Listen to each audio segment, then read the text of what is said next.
고양이에게 밥을 주는 사람이 흥식이인 것을 알게 된 용식이는 다음날 흥식이 철물점에 있는 사료를 몰래 가져가게 됩니다. 그리고 지금까지 골목길에서 본 고양이 사료와 흥식이네 집에서 가져온 사료를 국과수에 보내게 되죠. 그렇게 며칠 후 변소장에게 충격적인 결과를 듣게 됩니다. 바로 국과수에 보낸 14개의 사료 중 13개에서 농약 성분이 나오고 흥식이네 집에서 가져온 사료에서만 농약 성분이 나오지 않았다는 것이었죠. 뿐만 아니라 치사율 90%를 육박하는 그라목손이라는 농약이라 2012년부터 판매가 금지되었다는 말까지 듣게 됩니다. 그 말은 사료에 농약을 탄 놈이 2012년부터 19년까지 즉 7년 동안 그 농약을 쟁여놓았다는 뜻이었죠. 한편 향미는 3천만 원이 들어있는 돈 봉투를 또 만지작거리게 됩니다. 하지만 이번에는 고민도 하지 않고 그 돈을 챙겨 해외로 송금을 하고 자신 또한 도망치듯 한국을 떠나려 하죠. 그런데 이상하게도 수억이 넘어 있는 사람에게 돈만 보내고 오지 말라는 얘기를 듣게 됩니다. 그 수억이 넘어 있는 사람은 향미의 단 하나뿐인 희망, 바로 향미의 친동생이었죠. 향미는 친동생에게 자신도 이제 그만 코펜하겐에 가서 네 옆에 있고 싶다고 말하지만 동생은 술집하는 향미가 창피하다며 자신의 아내뿐만 아니라 처갓집에도 향미가 있다는 사실을 얘기하지 않았다고 말하게 되죠. 충격적인 말을 들은 향미는 자신도 너 같은 싸가지는 필요 없다며 연을 끊자고 얘기하게 됩니다. 그 후 바리바리 싼 짐들과 함께 다시 까멜리아로 돌아가게 되고 때마침 배달을 가려 하던 동백이를 발견하게 되죠. 그래서 오토바이를 빼앗으며 쏨에게 짜그리를 말아놔라, 맛있으면 그 돈 다 갚는다고 얘기를 한 뒤 유유히 배달을 가게 됩니다. 그렇게 동백이는 짜그리와 함께 향미를 기다리던 그때 전화벨이 울리고 수상한 남자가 콜록거리는 전화를 받게 됩니다. 그리고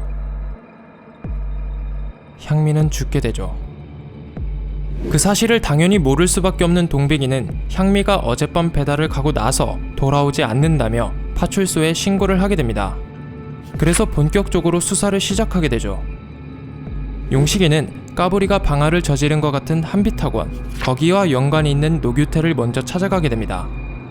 그리고 한빛학원에 대해 아는 게 있냐고 물어보게 되고 규태는 한빛학원을 파면 옹산에 피바람이 분다는 얘기를 하게 되죠. 그런데 그거 말고는 별다른 성과 없이 하루하루를 보내던 어느 날 새벽, 변소장의 다급한 전화를 받게 됩니다. 왜냐하면 옹산호에서 옹산초 체육창고와 한빛학원에 이은 세 번째 불이 났기 때문이었죠. 그런데 몇 시간 지나지 않아 옹산시장에서 또 불이 나게 됩니다. 그리고 네 번째 불이 났을 때 희생자가 나온다는 변소장의 말에 부응하듯 그곳에는 용식이가 일찍 출근해 혼자 장을 보고 있던 동백이가 있었죠. 그런데 그때 용식이가 찾아와 동백이를 구해주게 됩니다. 알고 보니 옹산호에서 불이 났던 것이 바로 향미가 배달 갈 때 입은 스웨터였던 것이었죠. 그런데 그게 동백이 거라고 알고 있던 용식이는 직감적으로 동백이가 위험하단 걸 알고 한 걸음에 달려왔던 겁니다. 그렇게 응급실로 실려간 용식이는 동백이에게 자신은 이제 더 이상 못하겠다, 이제 썸도 때려치고 편하게 살고 싶다며 이제 그만 결혼하자고 얘기하게 되죠. 그리고 동백이도 그걸 승낙하게 됩니다.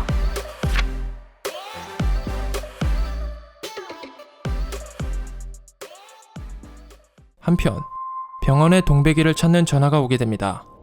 그리고 면회가 된다는 말을 듣자마자 안 죽었냐고 물어보면서 서둘러 전화를 끊게 되죠.